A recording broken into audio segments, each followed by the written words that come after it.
Hello my dear champions, എല്ലാവരും സുഖമായിട്ടിരിക്കുന്നു, സന്തോഷത്തോടെ ഇരിക്കുന്നു എന്ന് വിചാരിക്കുന്നു. എനിക്കറിയാം കുറച്ച് പേരൊക്കെ കുറച്ച് ഡിപ്രസ്ഡ് ആണ്, കുറച്ച് സങ്കടത്തിലാണ്.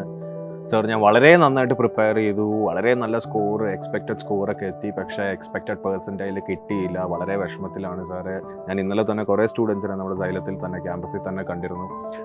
ഓൾമോസ്റ്റ് 220, 230 കിട്ടിയവരൊക്കെ, ഓൾമോസ്റ്റ് 99 അബവ് എക്സ്പെക്ട് ചെയ്തിരുന്നവർ അവരുടെ പെർസെൻറ്റേജിൽ 98.5, 98 ആ റേഞ്ചിലാണ് വന്നത്.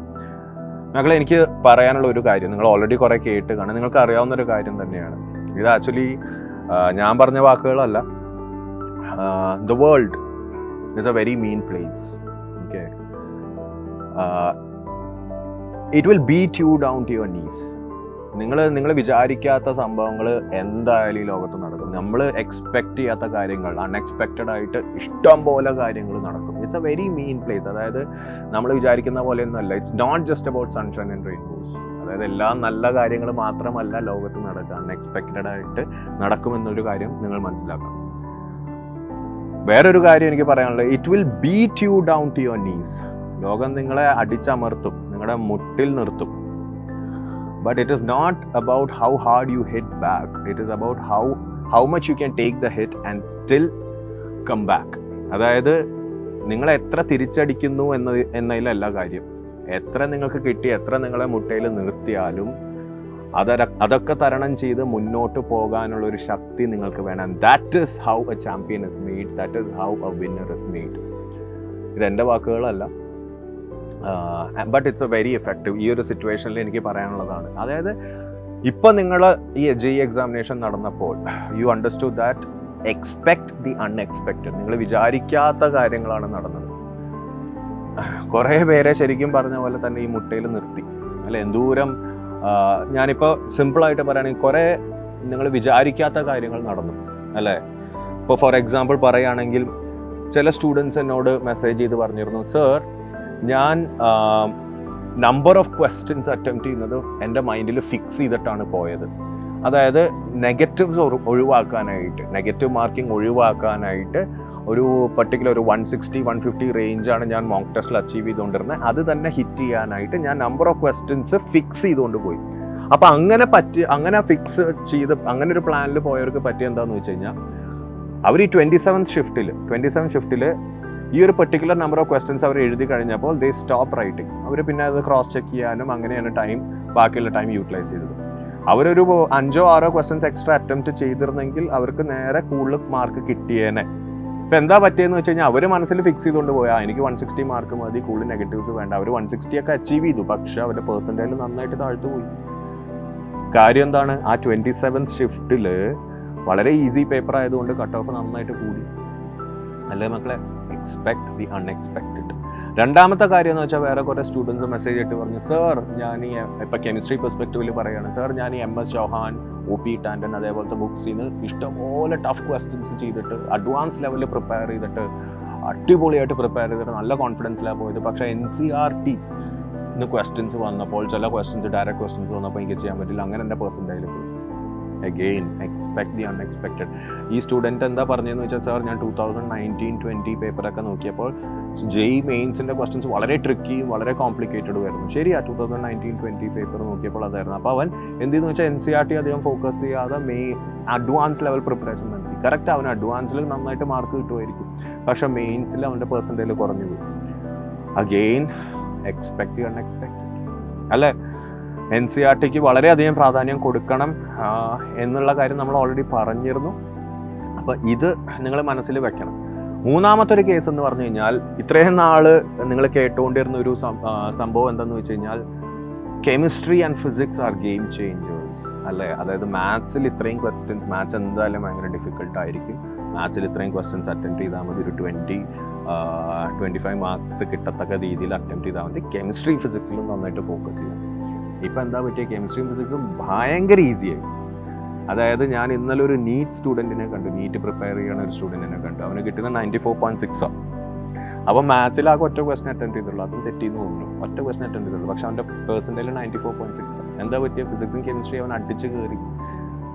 അപ്പോൾ ബാക്കിയുള്ളവർ ഫിസിക്സും കെമിസ്ട്രി മാത്രം ഫോക്കസ് ചെയ്ത് മാത്സ് ഒട്ടും അറ്റംപ്റ്റ് ചെയ്യാത്ത JEE സ്റ്റുഡൻസിന് നീറ്റ് സ്റ്റുഡൻറ്റ് വരെ ഒരു നീറ്റ് എഴുതാൻ താല്പര്യമുള്ള സ്റ്റുഡൻറ്റ് വരെയും ഒരു വലിയൊരു കോമ്പറ്റീഷനായി അല്ലേ, ബേസിക്കലി പെർസെൻറ്റേജിൽ താഴത്തോട്ട് പോകുന്നു. അപ്പോൾ അഗെയിൻ എക്സ്പെക്ട് ദി അൺഎക്സ്പെക്റ്റഡ്. നമ്മൾ ഇത്രയും നാൾ പറഞ്ഞുകൊണ്ടിരുന്നത് എന്താണ്, ബേസിക്കലി ഫിസിക്സ് ആൻഡ് കെമിസ്ട്രിക്ക് കൂടുതൽ they are the game changer, but maths was the game changer. To be frank, എൻ്റെ ഒരു ഒപ്പീനിയൻ പറയുകയാണെങ്കിൽ മാത്സ് ആയിരുന്നു ഇപ്രാവശ്യം ആക്ച്വലി ഗെയിം ചേഞ്ചർ ആയിട്ട് വന്നത്. ഫിസിക്സും കെമിസ്ട്രിയും ഈസി ആയിരുന്നു. ഇപ്പോൾ 27 ഷിഫ്റ്റിൻ്റെ കാര്യം പറയാൻ, it was easy for every one. വളരെ ഡയറക്റ്റ് ക്വസ്റ്റൻസ് ആണ്, NCERT level CBSE level questions ഒക്കെയാണ് വന്നിരുന്നത്. അതുകൊണ്ട് എന്താ പറ്റുക, എല്ലാവരും നല്ല മാർക്ക് നേടി. അപ്പോൾ അവിടെ ഗെയിം ചേഞ്ചർ ആയിട്ട് വന്ന ആരാണ്, മാത്സ് ആണ്. അപ്പോൾ അഗെയിൻ എക്സ്പെക്ട് ദി അൺഎക്സ്പെക്റ്റഡ്. പിന്നെ ഇതൊക്കെ ഞാൻ പറയുമ്പോൾ നിങ്ങളൊരു കാര്യം മനസ്സിലാക്കണം, take it as A lesson. ഇതൊരു ലൈഫ് ലെസൺ ആയിട്ട് തന്നെ എടുക്കുക. അതാണ് ഞാൻ ആദ്യം പറഞ്ഞത്. നമ്മൾ വിചാരിക്കും എല്ലാം സ്മൂത്തായിട്ട് പോവും, കാര്യങ്ങളൊക്കെ നമ്മൾ പ്ലാൻ ചെയ്ത പോലെ തന്നെ പോവും എന്നാണ് വിചാരിക്കുന്നത്. പക്ഷേ it might not be like that. ഇതെന്താ പ്രശ്നം എന്ന് വെച്ചാൽ നമുക്ക് ഇതിനെ കൗണ്ടർ ചെയ്യാനും പറ്റില്ല, because they are the official authority. ഇതൊരു തെറ്റായ കാര്യമൊന്നുമല്ല അവർ ചെയ്തത്. ദേ ഹാവ് അപ്പം നമ്മളിപ്പോൾ ജസ്റ്റിഫൈ ചെയ്യുകയാണ്. ഇപ്പോൾ NTA പെർസ്പെക്റ്റീവിൽ ചിന്തിക്കുകയാണെങ്കിൽ probably they have their own plans. അതെന്താണെന്നൊന്നും നമുക്കറിയില്ല, നമുക്കത് ക്വസ്റ്റ്യൻ ചെയ്യാൻ പറ്റില്ല. So you have to expect the unexpected. അപ്പോൾ ഇനിയിപ്പോൾ കുറച്ച് സ്റ്റുഡൻസ് ചോദിക്കുന്നുണ്ടാവും, സർ ഇനി എന്ത് ചെയ്യണം? മക്കളെ, ഇനി ഒറ്റ കാര്യം ചെയ്താൽ മതി. I tell you one thing, focus on the second shift. നിങ്ങളുടെ കയ്യിലിരിക്കുന്ന കാര്യങ്ങളെ നിങ്ങൾക്ക് ചേഞ്ച് ചെയ്യാൻ പറ്റുള്ളൂ ഈ ലോകത്ത്. നിങ്ങളുടെ കയ്യിലിരിക്കാത്ത കാര്യങ്ങളാണ് ഇപ്പോൾ NTA decision to how to set the question paper. ഇതൊന്നും നിങ്ങളുടെ കയ്യിലിരിക്കുന്ന കാര്യമില്ല. നിങ്ങളൊരു 10 പേര് ഗ്രൂപ്പ് ഉണ്ടാക്കി ഒരു മെസ്സേജ് അയച്ചാലൊന്നും NTA പറഞ്ഞ പോലെ ക്വസ്റ്റ്യൻ പേപ്പർ സെറ്റ് ചെയ്ത് ക്വസ്റ്റ്യൻ പേപ്പർ മാറ്റാൻ പോകുന്നില്ല. So bring things under your control and that can only be done by പ്രിപ്പറേഷനിലൂടെ മാത്രമാണ് നിങ്ങൾക്ക് കൺട്രോൾ നിർത്താം. ഇപ്പം നിങ്ങൾ ടോപ്പേഴ്സിൻ്റെ കാര്യം ആലോചിച്ച് നോക്കുക. 300 നേടിയവർ, അവർക്ക് ഈ പറഞ്ഞ ഒന്നും ബാധകമല്ല. ദേ പ്രിപ്പയർഡ് ദ മാക്സിമം, അവർക്ക് ഏറ്റവും മാക്സിമം മാർക്ക് കിട്ടി. അപ്പം നിങ്ങളുടെ കയ്യിലിരിക്കാത്ത കാര്യങ്ങളെ ഓർത്ത് വിഷമിക്കരുത് മക്കളെ. That is not under your control. ഇനിയിപ്പോൾ ലൈഫിലും ഞാനൊരു ലെസണായിട്ട് പറയാം, നിങ്ങളുടെ കയ്യിലിരിക്കാത്ത ഇഷ്ടം പോലെ കാര്യങ്ങളുണ്ടാവും. നിങ്ങളുടെ കൺട്രോളിൽ നിൽക്കാത്ത കുറേ കാര്യങ്ങളുണ്ടാവും ലൈഫിൽ, എന്തോരം ഉണ്ടാവും. അപ്പോൾ അതിനെയൊക്കെ ഓർത്ത് വിഷമിക്കാൻ നിന്നാൽ പിന്നെ അതിനെ നേരം ഉണ്ടാവുള്ളൂ. ഈ എക്സാമിൻ്റെ കാര്യം മാത്രമല്ല, ലൈഫിലെ കാര്യമാണ് സാർ പറയുന്നത്. So what is under your control right now? Your preparation is under your control. അപ്പോൾ ഞാൻ എപ്പോഴും പറയുന്നൊരു എക്സാമ്പിൾ ഉണ്ട്, എൻ്റെ ഒരു ഫ്രണ്ടിൻ്റെ എക്സാമ്പിൾ ഓർമ്മയുണ്ടോ? എൻ്റെ ഒരു ഫ്രണ്ട് ഇതേപോലെ തന്നെ നമ്മൾ ഒരേപോലെ പ്രിപ്പയർ ചെയ്തുകൊണ്ട് വന്ന് ആക്ച്വലി ഒരു സ്റ്റഡി ഗ്രൂപ്പ് ഉണ്ടായിരുന്നു എനിക്ക്. അതിൽ എന്താ പറയുക, ഏറ്റവും നല്ല റാങ്ക് മേടിച്ചുകൊണ്ടിരുന്നത്, അതായത് നമ്മളൊക്കെ എക്സ്പെക്ട് ചെയ്തുകൊണ്ടിരുന്ന ടോപ്പ് 100 വരും. ഞാൻ ഈ കഥ ഓൾറെഡി പറഞ്ഞു, ടോപ്പ് 100 വരും. ശ്രീജിത്ത് എന്നാണ് അവൻ്റെ പേര്. ടോപ്പ് 100 വരും. മോക്ക് ടെസ്റ്റിൽ എപ്പോഴും നല്ല ഹൈ സ്കോറിംഗ് ആയിരുന്നു. പക്ഷെ എന്താ പറ്റിയെന്ന് വെച്ചാൽ JEE എക്സാമിൻ്റെ അന്ന് അവന് നല്ലൊരു പനി വന്നു ആൻഡ് റാങ്ക് നല്ലോണം താഴ്ത്തോട്ട് പോയി. അതായത് വളരെയധികം 5000 6000 റേഞ്ചിലാണ് അവന് വന്നത്. ഏത് 100ന്റെ ഉള്ളിൽ വരാൻ ചാൻസ് ഉള്ള അത്രയും കേപ്പബിലിറ്റി ഉള്ള ഒരാളായിരുന്നു.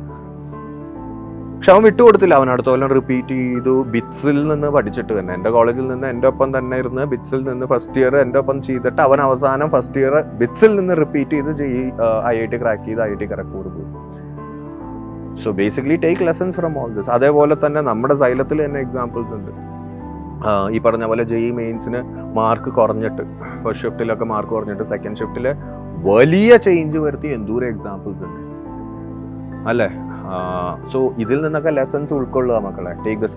വേറൊരു എക്സാമ്പിൾ ഞാൻ വേണമെങ്കിൽ പറഞ്ഞുതരാം.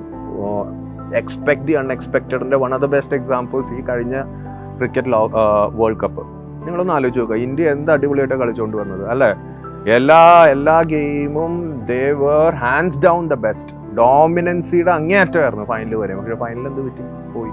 എന്ന് വെച്ചിട്ട് ഇന്ത്യൻ ടീം മാറി, ഇന്ത്യൻ ടീമിനെ മൊത്തം റീഷഫിൾ ചെയ്ത് അവിടെ ഇവിടെയൊക്കെ എല്ലാവരും പുറത്താക്കിയൊന്നുമില്ലല്ലോ. They are still the same team and they are looking forward to the next World Cup. They're preparing for the next World Cup. So basically നമുക്ക് കയ്യിൽ ഒതുങ്ങാത്ത കുറേ കാര്യങ്ങൾ ഉണ്ടാകും, നടക്കും. വേസ്റ്റ് കേസ് സിനാരിയോ എക്സ്പെക്ട് ചെയ്യുക, അതിനൊത്ത് നമ്മൾ പ്രിപ്പയർ ചെയ്യാം. ഓക്കെ. അപ്പം നന്നായിട്ട് മാർക്ക് നേടിയവരോടും എനിക്ക് പറയാനുള്ളത്, പ്രിപ്പറേഷൻ ഒരിക്കലും കുറയ്ക്കരുത് മക്കളെ. സെയിം പേസ് അല്ലെങ്കിൽ അതിനപ്പുറം നിങ്ങൾ പ്രിപ്പയർ ചെയ്ത് കണ്ടിന്യൂ ചെയ്യുക. ഒരിക്കലും എനിക്ക് ഇപ്രാവശ്യം നല്ല 99% കിട്ടി, അത് കാരണം ഞാൻ കുറച്ച് റിലാക്സ്ഡ് ആവാൻ ഉള്ള സമയമായിട്ടില്ല. അത് അവസാനം JEE അഡ്വാൻസ്ഡും ബിറ്റ്സാറ്റും എല്ലാം എഴുതി കഴിഞ്ഞ് അവസാനം റിലാക്സ്ഡ് ആവാം. ഇപ്പോൾ കണ്ടിന്യൂ ചെയ്യുക പ്രിപ്പറേഷൻ. ഓക്കെ. കൊടുക്കാൻ പറ്റുന്ന എല്ലാ അറ്റംപ്റ്റും കൊടുക്കാൻ പറ്റുന്ന എല്ലാ എക്സാംസും എഴുതുക, എല്ലാത്തിലും നല്ല mark. Each and every examination is a test, not just a test for your capability in physics, chemistry and maths, it's a test of life അല്ലേ. അപ്പോൾ അങ്ങനെ കാണുക മക്കളെ. സോ എപ്പോഴും പറയുന്ന പോലെ തന്നെ stay motivated and understand that you have to expect the unexpected. Okay, worst case scenarios നടക്കാം. Stay motivated. ഞാൻ എപ്പോഴും പറയുന്ന പോലെ, ഞാനിപ്പോൾ ആദ്യം പറഞ്ഞ പോലെ തന്നെ the world is a very mean place. Okay, നമ്മൾ വിചാരിക്കാത്ത കുറേ കാര്യങ്ങൾ നടക്കും. നമ്മളെ മുട്ടിൽ നിർത്തുമ്പോൾ, നമ്മളെ ഇടിച്ചമർത്താൻ നോക്കുമ്പോൾ, നമ്മൾ ബേസിക്കലി തിരിച്ച് വരാൻ, അതൊക്കെ കൊണ്ടാലും നമ്മൾ തിരിച്ചു വരാൻ പറ്റണം. Again, I'm telling you, that is what a champion is. That is what makes a winner. That is what makes a champion. Okay, so that's it. നന്നായിട്ട് പ്രിപ്പയർ ചെയ്യാം മക്കളെ. എപ്പോഴും പറയുന്ന പോലെ തന്നെ stay healthy, happy, motivated, blessed, fearless. Bye bye.